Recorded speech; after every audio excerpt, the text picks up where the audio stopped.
करता हूं। समाजवादी पार्टी के प्रवक्ता हैं कश्यप जी, अगर आप गुर्जरों के साथ हैं तो बीजेपी ने ये साफ ऐलान कर दिया है कि जाटों को साथ देने में पीछे नहीं हटेंगे। ये अलग बात है कि प्रतिमा के नाम हट गया, लेकिन वो तो हाईकोर्ट का ऑर्डर है ना, आपको राजनीति करने का मौका मिल गया इसमें।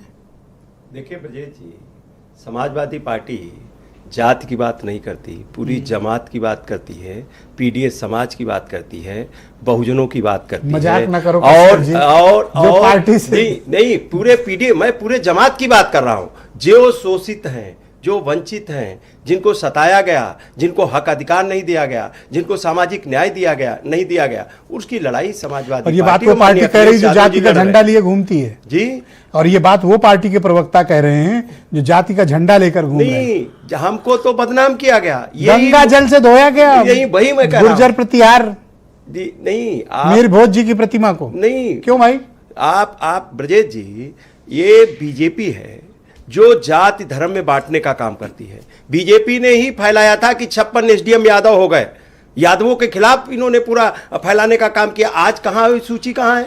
ये जो कहते थे कलेक्टर कप्तान एक जात के हैं, अब आप देख लीजिए जाति धर्म के। आज लोगों को सरकारी नौकरियां करना पिछड़े शोषित वंचितों को मुश्किल है। नाम हटाया जाना जाट शब्द सही है कि गलत है, ये बताओ। देखिए, मैं तो कहता हूं महाराजा सूरजमल की प्रतिमा, मैं तो कहता हूं कार्यक्रम में मैं तो कहता हूं जातियां खत्म कर दी, लेकिन पहले असमानता तो खत्म करो, लोगों के बीच में जो भेदभाव तो खत्म करो, लोगों को जो शोषण हो रहा है वो तो बंद करो।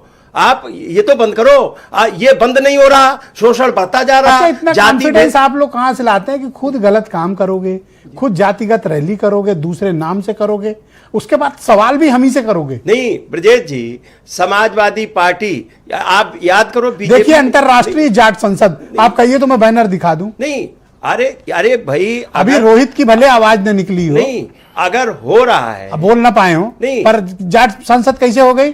नहीं, यही बीजेपी क्यों करने दिया प्रशासन ने उनको? ब्रजेश जी याद करो, इसी बीजेपी ने सरकारी खजाने से सरकारी खर्चे पे यही गवर्नर हाउस के सामने कोई जाति नहीं बची थी जिसका सम्मेलन न कराया हो, और उन जातियों को सम्मेलन करा के उनको ठगने का काम किया, उनको हक अधिकार देने का काम नहीं किया गया। अब उस सब की लड़ाई सामाजिक न्याय राज्य की स्थापना के लिए माननीय अखिलेश यादव जी लड़ रहे हैं। और जिस तरीके से जाट, आपने तो बात ही मेरी काट दी पूरी जी। ये जाटों वालों पर अपना स्टैंड क्लियर करो। तो जाट चौधरी चरण सिंह एक जात का नेता नहीं थे, और चौधरी चरण सिंह ने, और जिस इतना क्यों खौफ खा रहे हो जाटों से? नहीं, जाट साहब बोलो। अरे माननीय अखिलेश यादव जी के या तो कह दो कि कोई स्टैंड नहीं है, जाट ही नहीं, जैसे आरएलडी का कोई स्टैंड नहीं है, आपका भी कोई स्टैंड नहीं है। उत्तर प्रदेश में पश्चिमी हो चाहे पूर्वी हो, माननीय अखिलेश यादव जी के साथ में 36 बिरादरी। मैंने जब डिबेट ओपन की तो बोल्डली ये बात कही कि समाज प्रभावशाली है, पर पॉलिटिकली अब ये डिसाइसिव कम्युनिटी नहीं रही है कि जाट समाज तय करेगा कि क्या होगा पश्चिम में। मैंने तो बोल्डली बोला, समाजवादी पार्टी चौधरी चरण सिंह की विचारधारा, ये मिथक को तोड़ने का श्रेय मैंने बीजेपी को दिया कि जाट कहते तो अरे हम ही सब हैं, हम ही सब हैं। बीजेपी ने दिखा दिया, अरे हो भाई, लेकिन इतने भी नहीं हो। बोलो आप। देखिए, बीजेपी तिल मिलाई हुई है। अब बीजेपी, अब आप देखो, जवाब नहीं दे रहे हो आप। नहीं, बीजेपी के पास कुछ नहीं है।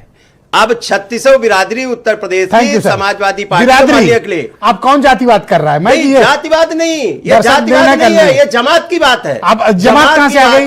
ये पीडीएस समाज। अभी तक ये मुझ पे इल्जाम लगा रहे, जातिवादी बात कर रहे हो, अब खुद क्या कर रहे हो भैया? पीडीएस और संजय चौधरी जी जो हंस रहे हैं, नहीं, ये जब पदाधिकारियों को सूची देते हैं तो जाति का उल्लेख करते हैं। हम तो कह रहे भेदभाव खत्म हो जाए, छुआछूत बंद हो जाए।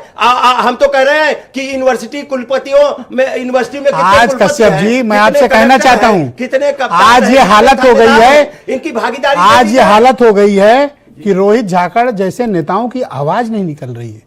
अगर इनकी आवाज निकले तो बताना मुझे। पहले ये अपनी बिरादरी और अपनी बिरादरी के राजनीतिक प्रभाव की कहानियां सुना के राजनीतिक पार्टियों को दबाव में लेते थे।